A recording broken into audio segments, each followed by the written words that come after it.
स्वाति जी, एक चीज जो लोग सबसे ज्यादा एसोसिएट करते हैं माँ कामाख्या देवी से, वो है तंत्र। लेकिन असल में तंत्र होता क्या है? क्या ये उतना ही डरावना है जितना लोगों ने बना दिया है? बहुत डरते हैं लोग तंत्र के नाम से, तो आप इसके बारे में हमें प्लीज गाइड कीजिए। देखिए शिप्रा जी, तंत्र से क्यों डरे? क्या है तंत्र? तन तारे, संस्कृत में क्या है? तन तारे। तन मतलब जो बॉडी है, हमारी फिजिकल बॉडी है। जो फिजिकल बॉडी है उसको तारने वाला, फिजिकल बॉडी को कौन तारेगा? ज्ञान ही तो तारेगा जी। तो तन तारे मतलब जो भी हमारे हमारे को कहीं ना कहीं हमारी कुंडली जागरण की तरफ वो दिखाता है। ओके। और शिव पुराण में, और आप देखिए ना, एक छोटी सी बात, पहले मैं आपके सवाल से पहले एक बात बताऊंगी। जब शिव जी ने माँ पार्वती को वो बता रहे थे, सती माँ को बता रहे थे, एक ज्ञान दे रहे थे, और वो सो गई थी, हाँ जी। है ना?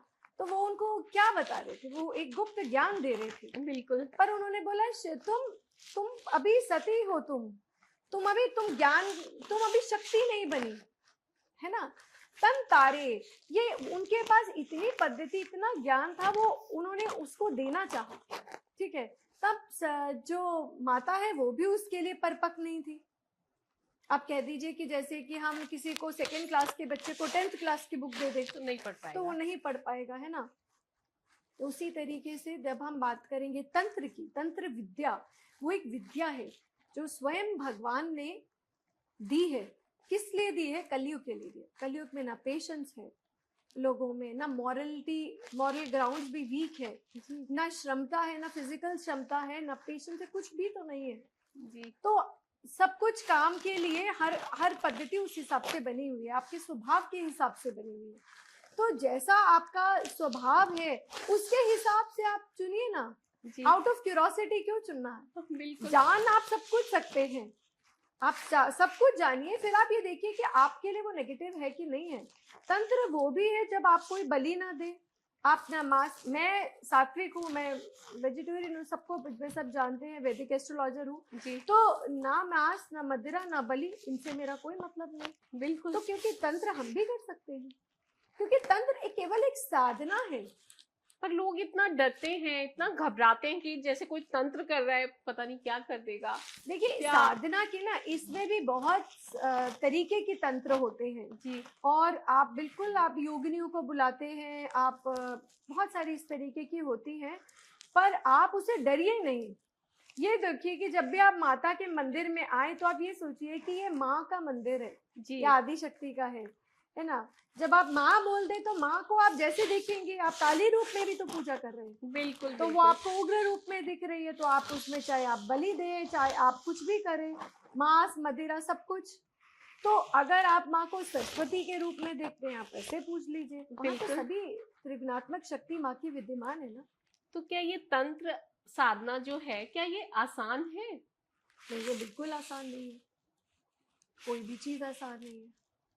इसका कारण ये है कि सबसे पहले तो तंत्र में जब हम जाते हैं तो हमें उससे पहले गायत्री करनी पड़ती है। गायत्री निर्देश देती है, गायत्री मतलब हम उसके लेवल पर आ गए, हम उसके परपक आ गए कि हाँ। और गायत्री क्योंकि 26 अक्षरों की होती है तो 26 लाख उसके जाप कम से कम करने होते हैं। उसके बाद आपकी वो शुरुआत शुरू होती है, तब आप तंत्र के लिए, फिर आपको एक गुरु चाहिए, उसकी दीक्षा ली जाती है। तो आप ये कहकर ऐसा है नहीं, वो भी एक पूरी एक तपस्या है। आप ये, अगर आप ये देखें कि दुर्गा सप्तशती में देखें, तो या किसी में भी देखिए, महिषासुर मर्दिनी, कहीं कुछ भी उठा लीजिए, आप देखिए कि क्या दैत्यों ने तपस्या नहीं की? बहुत की है, बहुत अरे देखा गया है। देवताओं से ज्यादा तपस्या की है। देवता तो आराधना करते थे, स्तुति करते थे, भगवान को बुला लेते थे कि हमें बचाओ, है ना? आप दैत्यों की जो पूजा है, जो इनकी साधना है, वो अपने में ऐसी थी कि भगवान उनसे देने पे उनका मजबूर हो जाते थे देने के लिए। कितने वर ले लेते थे वो, जिनको भस्मासुर देखिए, जो पहले उन्होंने लिया और कहते भगवान आप पर ही देखता हूँ कि आपका वर काम कर रहा है कि नहीं कर रहा। उनको ही तंग कर दिया शिव भगवान को। तो आप ये देखिए कि आप कोई भी साधन ना करें तो इसके पीछे दो बातें हैं, आपका उपयोग, सदुपयोग। आप किस किस कारण कर रहे हैं, ये जी। इम्पोर्टेंट है। आप भगवान से, माँ भगवती से जो मांगेंगे आपको मिलेगा, आप महादेव से जो मांगेंगे मिलेगा, और वो आपको दे भी देंगे, जैसे उन्होंने भस्मासुर को दिया। पर बाद में आप ये सोचिए ना, होगा क्या, है ना। आपको उस समय के सुख के कारण आप कुछ भी, लोग कई बार ऐसे भी आपको, और खैर अब तो यहाँ पर आपको कामाख्या जी में ऐसे बहुत सारे लोग मिलते हैं कि हम ये करा देंगे, हम वो करा देंगे। आप माँ के दर्शन के लिए आइए, क्योंकि इन्हीं चीजों से तो लोग डरते हैं। बिल्कुल बिल्कुल। आप सिंपल जाइए, आप ये सोचिए मैं माँ भगवती के दर्शन के लिए आई हूँ, मैं साधना के लिए आई हूँ यहाँ, क्योंकि मैं एस्ट्रोलॉजर हूँ, जहाँ से नवग्रह की उत्पत्ति हुई है, मैं वहां पर साधना करूँ, वहां ध्यान आपका बहुत अच्छा लगेगा। जी। भगवान से जब आप कुछ मांगे तो आप सोचिए कि आप भगवान से मांग रहे हैं और भगवान आपको देंगे, तो सोच के मांगिए आप क्या मांगना चाहते हैं। बिल्कुल सही बात। एक कहते हैं ना, माँ आती हैं, आपने भी, हाँ, आपको तो पता ही होगा, हम लोग को इतनी नॉलेज नहीं है कि वो उसमें कितना सच है, कितना सच नहीं है, कितने लोग मानते हैं, कितने लोग नहीं मानते। तो उसको आज हमारे व्यूअर्स के लिए आप प्लीज अच्छे से डिस्क्राइब कीजिए। देखिए मेरे अपने निजी अनुभव के हिसाब से ही मैं सब कुछ बोल रही हूँ यहाँ। जी। बहुत बड़ा एक डिस्क्लेमर है मेरी तरफ से कि ये मेरा अनुभव है, आप जाइए देखिए। और मेरा अनुभव ऐसा नहीं है, मैंने बहुत लोगों से, योग्य लोगों से, वहाँ पर मंदिर परिसर में बहुत समय तक रहती हूँ, देखती हूँ, साधना करती हूँ, लोगों से मिलती हूँ, बात करती हूँ, जी। तब मैं कुछ बोलने का अधिकार रखती हूँ, जी बिल्कुल। है ना।